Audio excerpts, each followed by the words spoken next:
안녕하세요.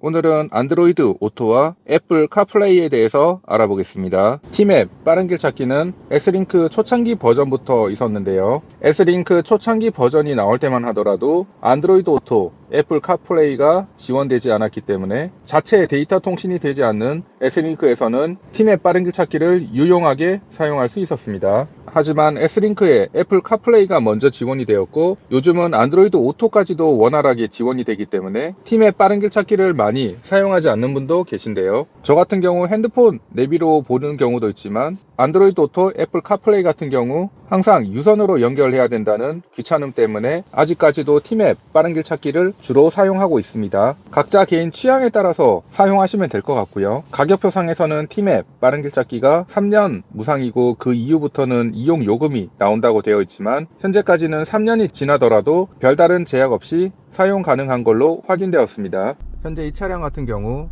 출고한 지 3년이 훌쩍 지난 차량인데요. S링크를 들어가 보시면 내비 메뉴, 환경 설정, 티맵 빠른길 찾기 연장 안내가 뜨고 있습니다. 가격표를 보시면 티맵 빠른길 찾기는 3년 동안 무상이고요. 그 이후에는 요금을 납부해야지 빠른길 찾기 서버를 이용할 수 있다고 나와 있는데요.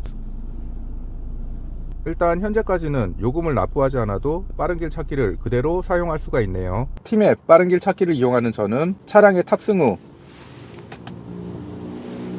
무선 충전 거치대 핸드폰을 거치하기만 하면 핫스팟이 연결되고 데이터 통신이 되기 때문에 아직까지 티맵 빠른길 찾기를 주로 이용하고 있고요. S링크 자체에 내장된 티맵 같은 경우 핸드폰 티맵이랑 그래픽이 약간 다르긴 하지만 핫스팟이 연결되었을 때 빠른길 찾기는 핸드폰과 길 안내가 동일하다고 보시면 됩니다. 핸드폰 티맵도 티맵 추천, 무료 도로, 최소 시간, 고속도로 우선 등의 길을 안내 받으실 수 있고요. S링크 자체적으로 탑재된 티맵 내비게이션 같은 경우도 추천 경로, 무료 우선 경로, 최단 경로 등의 길을 선택해서 안내 받으실 수가 있습니다. 먼저 안드로이드 오토를 한번 연결시켜 보겠습니다. 일반적으로 안드로이드 오토는 케이블만 연결하면 자동으로 연동이 되는데요. 만약 케이블을 연결해도 연동이 잘 안 될 때는 메뉴, 시스템, 옆으로 스마트폰 링크, 디바이스 목록, 여기서 기기 삭제, 기기를 모두 삭제한 다음 새로 한번 연결해 보시면 잘 연동이 될 겁니다. 자, 그럼 새로 연결을 한번 시켜 보겠습니다. 케이블을 연결하면 안드로이드 오토를 실행하시겠습니까? 라고 메시지가 뜨게 되는데요. 예. 그럼 안드로이드 오토 활성창이 뜨게 됩니다. 동그라미를 누르면 홈 화면이라고 보시면 되고요. 티맵이랑 유튜브 뮤직, 네이버 지도 등 여러가지 항목을 사용하실 수 있습니다. 먼저 티맵을 보시면 안심주행, 핀치줌도 사용 가능하며 지도에서 터치로 이동할 수 있습니다. 거의 핸드폰 내비게이션과 동일하다고 보시면 되고요. 설정 들어가서 길 안내 볼륨 등을 설정하실 수도 있습니다. 주행 종료, 메뉴, 카카오 내비. 카카오 내비도 동일하고요. 핀치줌 사용 가능하며 지도도 이동하실 수도 있고요. 안내 종료, 네이버 지도도 마찬가지입니다. 핀치줌 이용 가능하고 터치로 이동 가능하고요. 안내 설정 같은 걸 하실 수도 있고 메시지를 클릭하시면 운전 중에 받은 새 메시지만 표시가 됩니다. 저는 음악을 유튜브 뮤직으로 듣는데요. 여러가지 원하는 음악을 바로 들으실 수 있습니다. 르노를 클릭하면 기본 S링크 화면으로 넘어가게 되고요. 안드로이드 오토, 예전에는 안드로이드 오토가 카카오 내비만 지원이 됐었는데요. 이제 티맵도 연동이 잘 됩니다. 아이폰도 동일합니다. 케이블을 연결하면 시작 화면에 설정창이 뜨게 되고요. 예, 애플 카플레이가 지원됩니다. 인터페이스는 거의 동일하다고 보시면 되고요. 메뉴, 티맵, 대신 카플레이는 바로 핀치줌이랑 터치로 지도를 이동시키는 건 지원하지 않고요. 터치하고 화살표로 이렇게 지도를 움직이셔야 됩니다. 안드로이드 오토에 비해서는 약간 불편하네요. 그리고 지도 축척도 이렇게 플러스 마이너스로 조절을 하셔야 되고요. 구글 지도도 마찬가지입니다. 이렇게 해서 화살표로 방향을 움직이셔야 되고 축척도 플러스 마이너스로 움직이셔야 됩니다. 전화 등을 바로 사용하실 수도 있고요. 설정, 메시지 읽어주기. 여기서 새로운 메시지가 왔을 때 읽어주기 기능을 켤 수도 있고요. 네이버 지도도 여기서 터치로 이동하지는 않습니다. 플러스, 마이너스 해서 여기서도 화살표로 이렇게 움직이셔야 되고요. 마찬가지로 유튜브 뮤직, 음악을 바로 들으실 수도 있습니다. 애플 카플레이도 마찬가지입니다. 뭔가 연결이 매끄럽지 못하다고 느끼시면 메뉴, 시스템,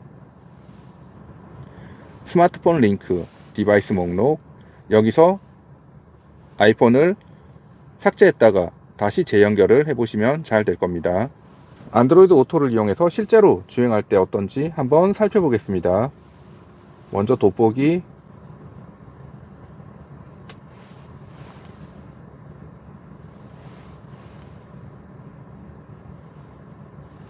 팀앱 추천, 팀앱 추천 경로로 안내를 시작합니다.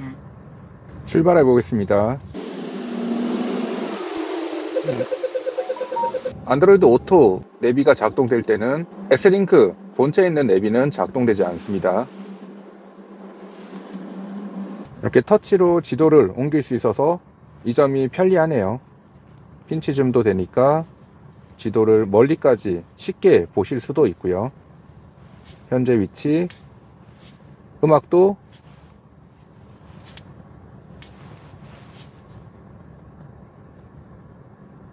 내가 아는 사람 얘기해 줄게. 음악이 나오다 내비 음량이 나오면 소리가 줄어들기도 하고요. 호환성 자체가 좋은 것 같습니다.